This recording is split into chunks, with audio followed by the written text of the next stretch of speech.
नमस्कार दोस्तों, फिर से स्वागत है आपके हमारे YouTube चैनल सिविल एजुकेशन में। और जो मैं वीडियो बना रहा हूं दोस्तों, यदि आपको पसंद आए तो ज़रूर लाइक करें और सब्सक्राइब करें। यदि कुछ सुधार की ज़रूरत हो तो ज़रूर हमें कमेंट बॉक्स में बताएं। अब रिसोर्सेज में हमने देखिए पिछले वीडियोज़ में देखा था मैन पावर हम देख चुके थे। मटेरियल्स के बारे में आपको मैंने जानकारी दे दी थी।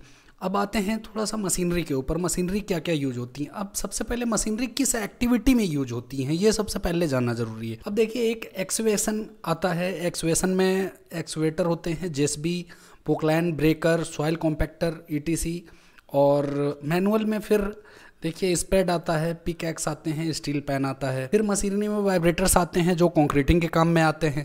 कंक्रीट पंप होता है जो कंक्रीट को पुश करता है, जिसको आप पंप क्रीट बोलते हैं। जैसे आपने पढ़ा होगा कंक्रीट टेक्नोलॉजी में, पंप क्रीट वहाँ पे इस्तेमाल किया गया है। फिर ट्रांजिट मिक्सचर होता है। ट्रांजिट मिक्सचर एक तरह का कंक्रीट ले जाने के लिए एक ट्रक होता है। ये मैक्सिमम आपने कंस्ट्रक्शन लाइन में कहीं देखा होगा, या फिर आप कहीं रोड से जा रहे होंगे, कहीं कोई हाईवे का प्रोजेक्ट चल रहा हो जो कि कंक्रीट लेके जाना है, तो आपको ये ट्रांजिट मिक्सचर उस समय यूज किया जाता है। अदर्स में हो गए डिवाटरिंग पंप हो गया, जैसे बारिश के समय कोई एरिया वाटर लॉक्ड हो जाता है तो आपको डिवाटरिंग पंप यूज करना पड़ता है। अब यहाँ पे दोस्तों देखिए, वाइब्रेटर, कंक्रीट पंप, ये सब मैं नेक्स्ट वीडियो में बताऊंगा। अभी केवल एक्सवेशन वाले पार्ट में आपको क्लियर कर देता हूँ। एक्सवेशन में हम सबसे पहले आते हैं मैनुअल के ऊपर। अब देखिए मैनुअल किस जगह हम काम कर सकते हैं मैनुअल का। ये जैसे पिक में देखिए, ये पिक में क्या हो रहा है कि मैनुअल में आप उसी जगह काम कर सकते हैं। जैसे इस एरिया में देखिए कोई मशीन नहीं पहुंच सकती है, हम वहाँ पे कुछ भी करेंगे तो मैनुअल ही करना पड़ेगा। यदि हम मशीन लेके जाते हैं तो या तो ये वॉल डैमेज हो जाएगी या फिर हमें एरिया उतना ज़्यादा क्लियर नहीं मिलेगा। तो मैनुअल उसी समय हम कर सकते हैं जहाँ मशीनरी का अप्रोच ना हो, या फिर हमें बहुत एक रेयर केस में या बहुत कम डीप का एक्सवेशन करना हो। जैसे ये यदि हो 200-300 हो तो मैनुअल ही करना पड़ता है, क्योंकि मशीनरी से ज़्यादा फिर आपको आउटपुट मिल नहीं सकता। अब देखिए मैनुअली में कौन कौन से औजार यूज होते हैं। ये देखिए पिकैक्स इसको बोलते हैं। जब आप साइड पे जाएंगे तो ये पिकैक्स का काम करता है। जैसे कभी कभी आप देखे होंगे कुछ सॉइल हार्ड हो जाती है जो मैनुअल फावड़े से नहीं खुद पाती है। जो फावड़ा ये आप देख रहे हैं इससे नहीं खुद पाती है, तो पिकैक्स का इस्तेमाल करते हैं जिससे उस ब्रेक कर देते हैं। और उसके बाद फिर तगाड़ी होती है, जो कि देखिए इसको हिंदी में तगाड़ी बोलते हैं, जब कि ये स्टील पैन होता है। कभी कभी कंक्रीट भी वर्कर इसमें ढो के लेके जाते हैं, या फिर सॉइल शिफ्टिंग के काम आता है। जो भी खुदी हुई आपकी मिट्टी है वो बाहर कहीं डिस्पोज करनी पड़ती है। जैसे ये इस पिक्चर में देखिए, ये पर्सन एक है जो कि स्पैड से ही मिट्टी को बाहर फेंक रहा है, जबकि इसकी जगह स्टील पैन का यूज करता तो वो ज़्यादा बेटर होता और सेफ होता। अब आते हैं दोस्तों हम थोड़ा सा मैनुअल में कि मैनुअल कब कब कैसे करते हैं। हम यदि मशीनरी से भी एक्सवेशन कर देते हैं तो हमें कुछ ना कुछ सॉइल मैनुअल एक्सवेट करनी पड़ती है, क्योंकि आईएस कोड के हिसाब से जब भी हम कोई पीसीसी लेवल का बॉटम का एक्सवेशन करते हैं तो हमें 100 या 150 mm अप ही रख के करना पड़ता है, इसलिए कि जो पीसीसी के नीचे का बॉटम का एरिया है वो सॉइल डिस्टर्ब ना हो, वो as per natural compacted situation में हो। यहाँ पे देखिए कि मैनुअल हमने बता दिया। फिर आते हैं एक्सवेटर के ऊपर कि एक्सवेटर क्या क्या होते हैं और एक्सवेटर कौन कौन से होते हैं। सबसे पहले तो आपने ये देखा है कि जेसीबी तो आपने देखा ही होगा, ये दोनों काम करता है। जेसीबी एक्सवेटर का भी काम करता है, कम लोडर या फिर पुशिंग का भी काम करता है। यहाँ पे जैसे देख सकते हैं कि ये लोडिंग का भी काम कर रहा है। जैसे एक हॉपर है, हॉपर में कुछ मटेरियल ये डाल रहा है, तो इसके 2 बकेट होते हैं। पीछे वाले बकेट से ये एक्सवेशन का काम करता है मैक्सिमम, आगे वाले बकेट से पुशिंग का काम करता है और लोडिंग का काम करता है। ये भी आपने देखा होगा, जो शहर से रह रहे हैं उन्होंने नगर निगम की गाड़ियाँ देखी होंगी, या फिर जो गाँव से हैं वो एरीगेशन में देखा होगा उन्होंने नहर वहर का जब अलाइनमेंट होता है या फिर नहर की क्लीनिंग की जाती है तो जेसीबी से अभी फ़िलहाल की जा रही है। और पोकलैन भी देखिए, ये जो एक्सवेटर है इसको पोकलैन भी बोलते हैं कंस्ट्रक्शन साइट की लैंग्वेज में। वहाँ पे जब आप जाएंगे तो कभी कभी पोकलैन शब्द भी आप पोकलैन देखिए, पोकलैन से क्या होता है और जेसीबी में डिफरेंस क्या है। जेसीबी का ये आप आम जो देख रहे हैं इसके थ्रू ज़्यादा से ज़्यादा आप 2.5 से 3 मीटर तक का एक्सवेशन आप इजीली कर सकते हैं, सेफली कर सकते हैं। जबकि एक्सवेटर से आप 4 से 4.5 मीटर तक का भी एक्सवेशन आप इजीली कर सकते हैं। दोनों में वर्क आउटपुट का बहुत ज़्यादा डिफरेंस है दोस्तों।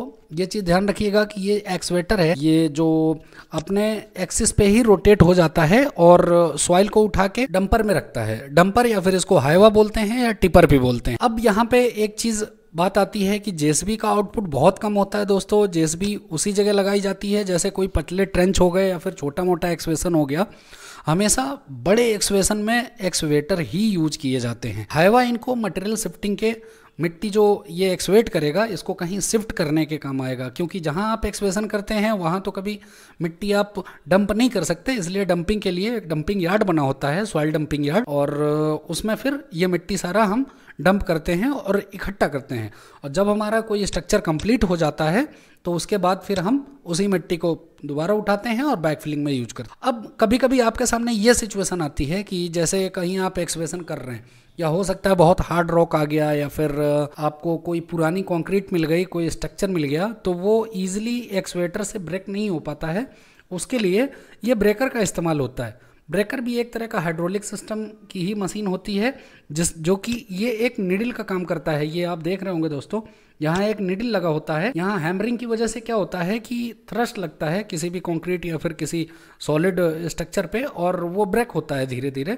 तो इससे हम ब्रेकर से कंक्रीट को या फिर हार्ड रॉक को हम ब्रेक करते हैं। और ब्रेक करने के बाद फिर वही सिस्टम आता है कि एक्सवेटर से हम वहाँ लेके जाते हैं, एक्सवेटर से फिर हैवा को लेके जाते हैं, दोनों साथ में, और जो ब्रेकिंग मटेरियल है या वेस्ट मटेरियल आप कह सकते हैं उसको फिर शिफ्ट करते हैं।